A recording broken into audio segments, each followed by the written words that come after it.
Hello students, myself Poonam Mistry. Welcome to my YouTube channel. Let's continue with the economics chapter number 2, sectors of the Indian economy. As we have already studied about the different sectors, we have already compared the three sectors, and amongst that we came to know that the tertiary sector has improved a lot in today's time. Now today we are going to continue with the topic that where are most of the people employed. Now let's compare the three sectors again. When we talk about the primary sector, more than half of the workers in India are working in the primary sector, that is mainly in agriculture. As we all know that 70% of the population is engaged in agriculture, but nowadays it has decreased.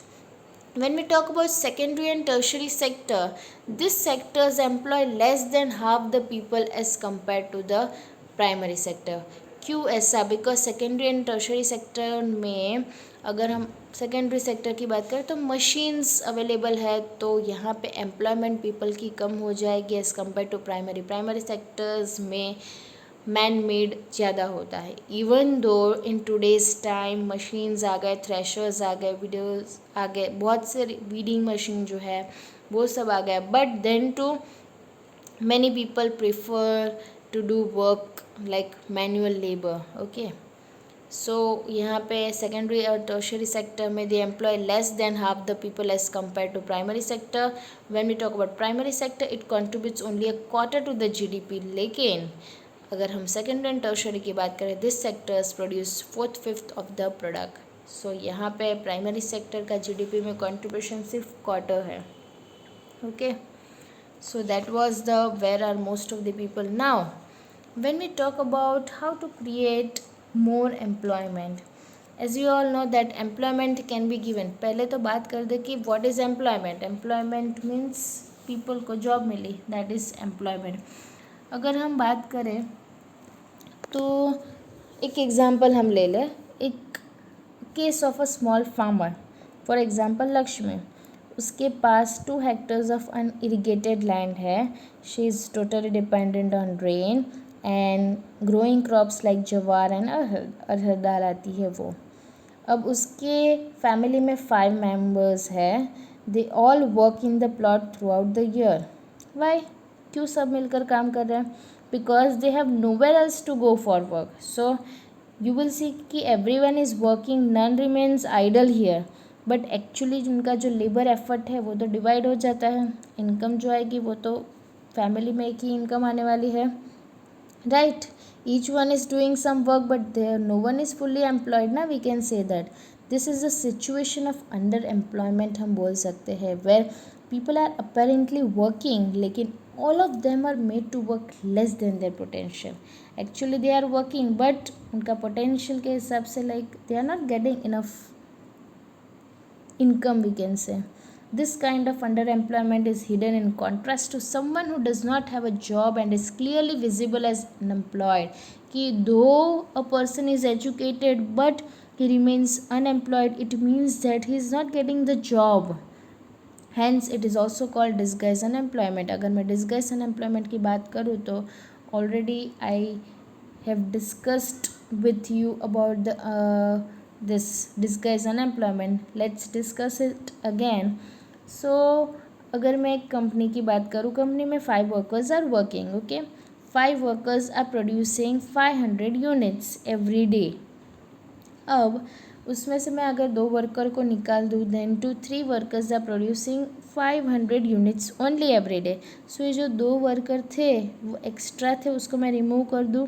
और मैं remove कर दूँ तो क्या होगा benefit के जो मुझे 5 वर्कर्स के बीच में जो वेजेस या तो जो सैलरी देनी थी वो 5 वर्कर्स के बीच में डिवाइड हो रहा था, वो भी 3 वर्कर्स में हो जाएगा.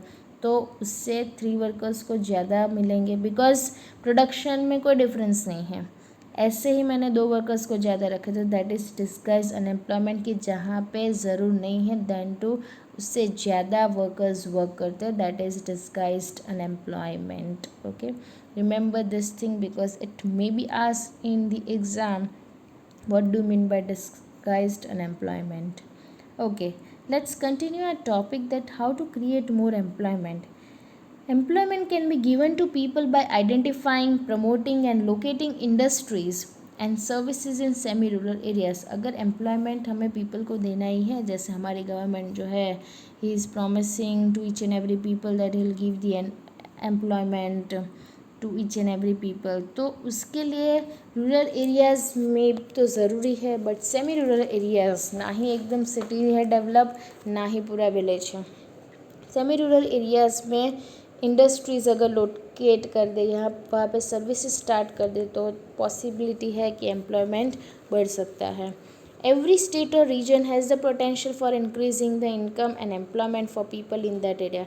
हर एक स्टेट या हर एक रीजन के पास पोटेंशियल है, एबिलिटी है कि वो लोग इनकम इंक्रीज कर सके, एम्प्लॉयमेंट पीपल के लिए बढ़ा सके.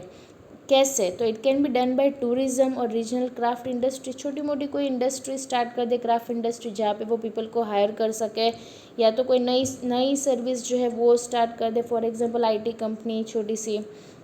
A study conducted by Planning Commission known as NITI Ayog estimates that nearly 20 lakh jobs can be created in the education sector alone.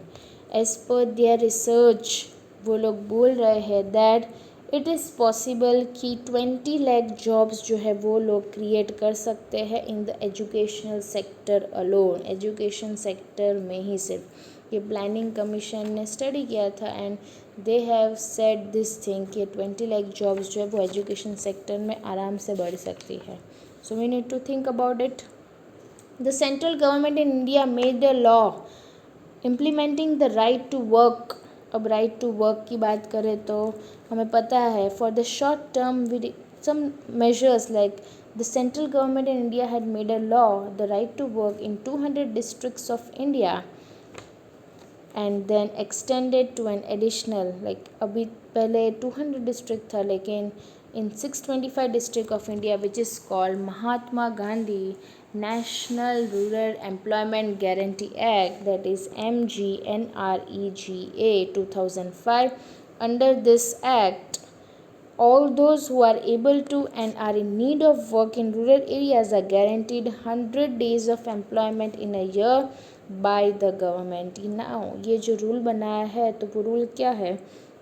जो those who are in need of work, those who want to do the work but not getting work in rural areas because वहाँ पे किसी की recruitment नहीं होती है, तो ज़रूर नहीं है, already people are working there. So अगर उनको एम्प्लॉयमेंट नहीं दी तो गवर्नमेंट जो है वो पर ईयर 100 डेज़ के वेजेस के अकॉर्डिंग उनको सैलरी दे देते. Means 100 days of employment in year देंगे. और अगर if in case job is not available to for that, फिर वो अनएम्प्लॉयमेंट अलाउंसेस भी दे सकेगा. मीन्स कि अगर people are in need of work तो उनको 100 डेज़ का एम्प्लॉयमेंट मिलेगी. 100 डेज़ के लिए वो लोग हायर करेंगे, जॉब देंगे.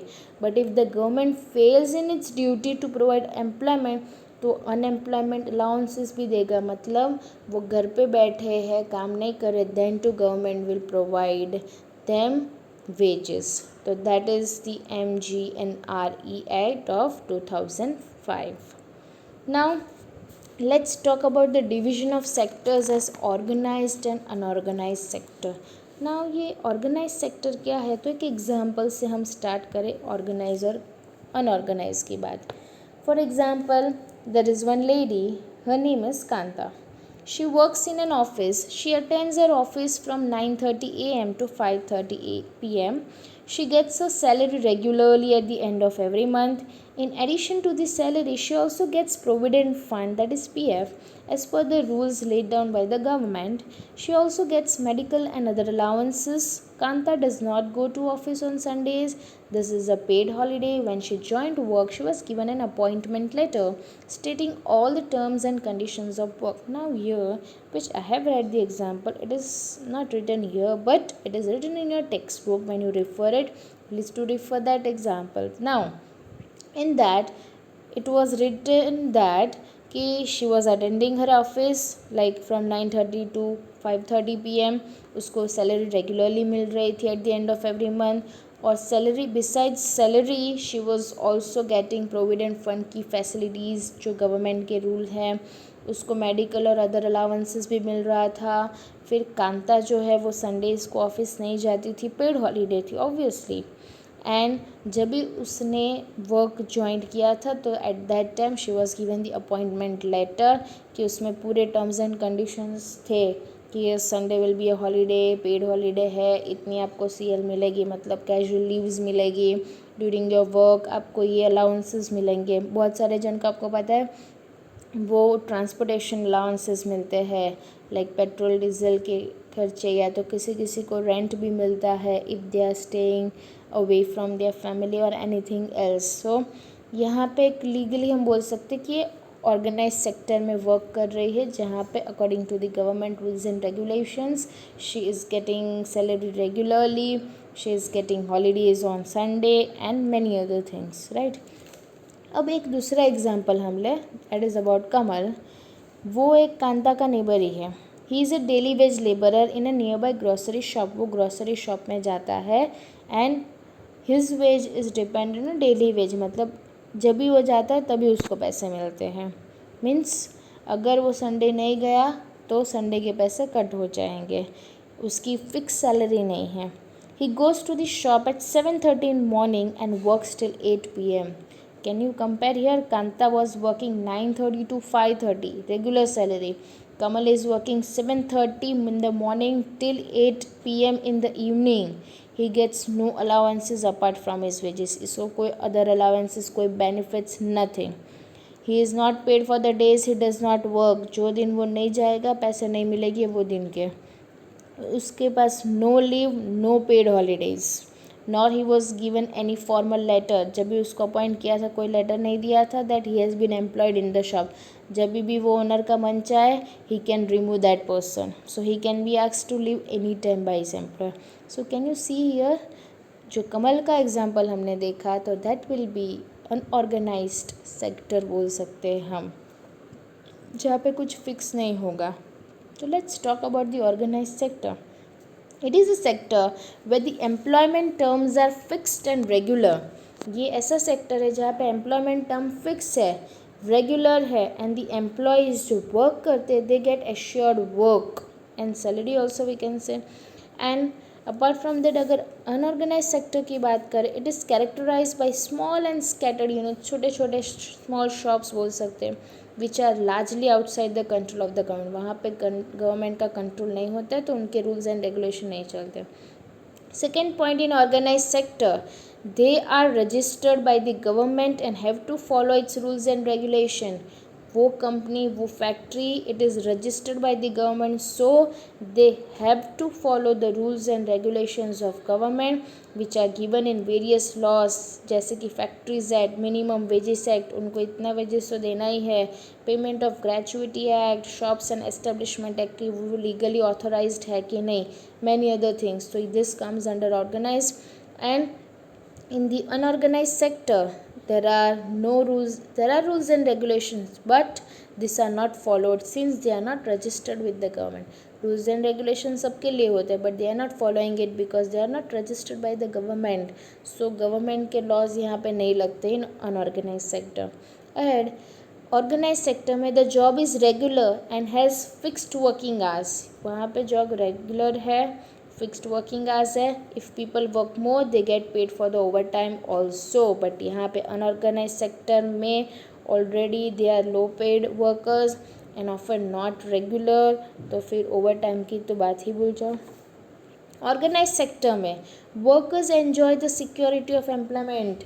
वर्कर्स जो है उनको पता है कि हम जहाँ पे वर्क कर रहे हैं हमारी खुद की सिक्योरिटी है, दे नो दैट कि हमारी जॉब सिक्योरिटी यहाँ पे रहेगी। बट अनऑर्गेनाइज सेक्टर में employment is not secure. Organised sector में एम्प्लॉयमेंट इज़ सिक्योर बिकॉज जब उन्होंने अपॉइंट किया है तो at the time appointment letter is given, without any notice period they can't remove any person, okay. But यहाँ पे तो it is not secure, people can be asked to leave without any reason anytime. Now in organized sector, people working in the organized sector get several other benefits from the employers. उनको besides wages other benefits भी मिलते हैं, जैसे paid leaves, like sometimes कोई problem हो तो वो person attend नहीं कर पाया जॉब, तो उसको पेड लीव मिलती है, पैसे मिलेंगे even though he was not present.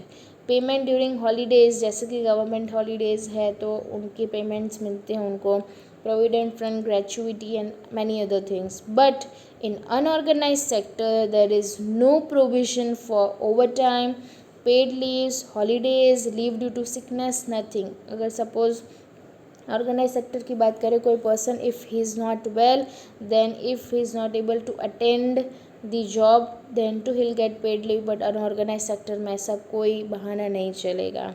Now next in organised sector is people get medical benefits also, उनका क्लेम या ऐसा कुछ बैर करते हैं वो लोग।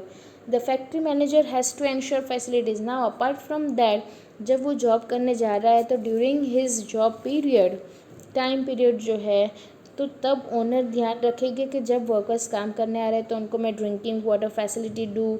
फिर सेफ वर्किंग एनवायरनमेंट होना चाहिए। बहुत सारी फैक्ट्रीज़ में उनको लंच प्रोवाइड करते हैं, टी प्रोवाइड करते हैं। देन ये सब फैसिलिटीज़ हैं। When they retire this workers get pensions as well. ये तो गवर्नमेंट की बात है कि अगर गवर्नमेंट ऑथराइज्ड कंपनी है, जैसे कि टीचर्स की बात करें, स्कूल की बात करें, अगर गवर्नमेंट स्कूल है तो वहाँ पे टीचर्स को after retirement they get pensions. But actually it was before 2000, not after that, so we can't talk about that pension कि वो अभी नहीं मिलता है। अनऑर्गेनाइज सेक्टर में there are no such facilities in the unorganised sector जैसी organised sector में मिलती है। यहाँ पे हमें खुद का अरेंजमेंट खुद ही करना पड़ता है। नाउ इन ऑर्गेनाइज सेक्टर अगर हम एग्जांपल्स की बात करें तो गवर्नमेंट एम्प्लॉयज़ फैसिलिटीज़ में, वो गवर्नमेंट एम्प्लॉयज़ ऑर्गेनाइज सेक्टर में आएंगे। Registered industrial workers, anganwadi workers, village health workers, those who work under government guidance, like government authorised है तो वो ऑर्गेनाइज सेक्टर में आएंगे। नॉन ऑर्गेनाइज सेक्टर में example shopkeeping, farming, domestic works के लिए जो जाते हैं वो, लेबरिंग, रिक्शा पुलिंग में जो रिक्शा चलाने जाता है वो जब नहीं जाएगा तो उसको पैसे नहीं मिलने वाले हैं, राइट। उसकी कोई हॉलीडे नहीं होती, ना ही Sunday, nothing. So these are the examples of organized and unorganized sector. That was the difference between organized and unorganized sector. So I hope you have already understood about the difference between organized sector and unorganized sector, which is like कि हम जिस पे trust करते सकते हैं that is unorganised sector, and which is more good that is organised sector only. Unorganised sector is risky as job security is not there at all. Okay, so that was about the topic. Now in the next lecture we'll continue the next part of the chapter. Thank you for watching my video. Please do like and subscribe my channel. Thank you.